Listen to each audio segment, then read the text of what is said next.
Nestled in the heart of Bulgaria, Plodiv was our next destination on the 5th of May. The train from Sofia Central Station took 3 hours to Plodiv, right under the main pedestrian street, not buried in some distant archaeological park, descending like a secret stairwell from the modern pavement, was the Roman stadium. You can stand there and imagine chariots, the roar of a crowd long turned to dust. Plodiv is a walker's city, compact, layered, full of corners that reward the curious. We wandered into Alexander I, a long, wide, bustling pedestrian street, music playing, bars and cafes spilling onto the pavement, a promenade where everyone comes to be seen. The next day, as we stepped outside, what do we see? The main street near Kapana was alive with uniforms, soldiers, officers, veterans, with ribbons on their chests. We had stumbled upon Bulgaria's National Day, the day of bravery and the Bulgarian army. For the next hour, we watched the parade unfold in front of us. Marching bands, crowds of families, their eyes bright with memory. Our two veterans traveling with us, both having served the Indian Army, felt the bond. They walked straight up to the row of uniformed officers afterwards and shook their hand. The officers stood a little taller. The handshakes lasted a bit longer than usual. Chests swelled with pride. We hadn't planned this, but sometimes the best days are the ones a city gives you by accident.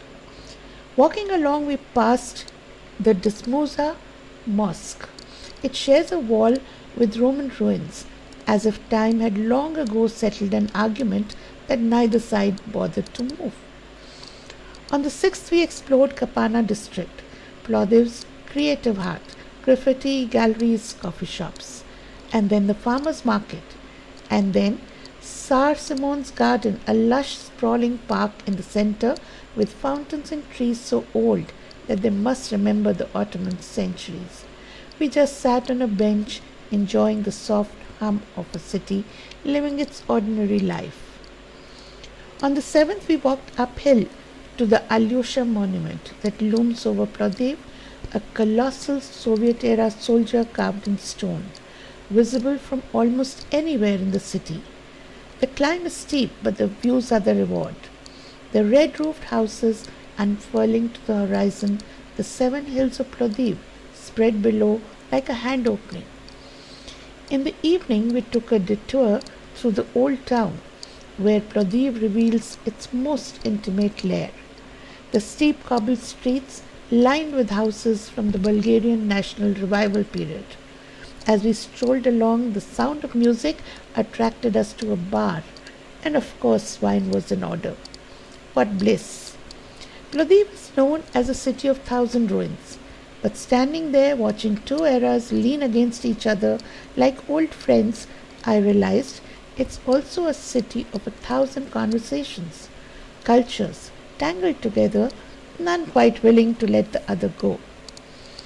8th of May was a day trip out of the city to the Bachkovo Monastery at the foothills of the Rudop Mountains that rose like a green wave on the horizon.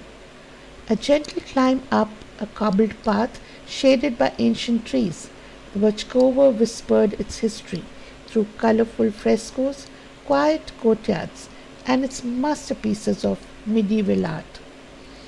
The Church of Holy Virgin is opulent indeed, but peace prevails in the lap of green hills. The sound of water, birds, and the scent of incense on the walk to the village felt like stepping into another century.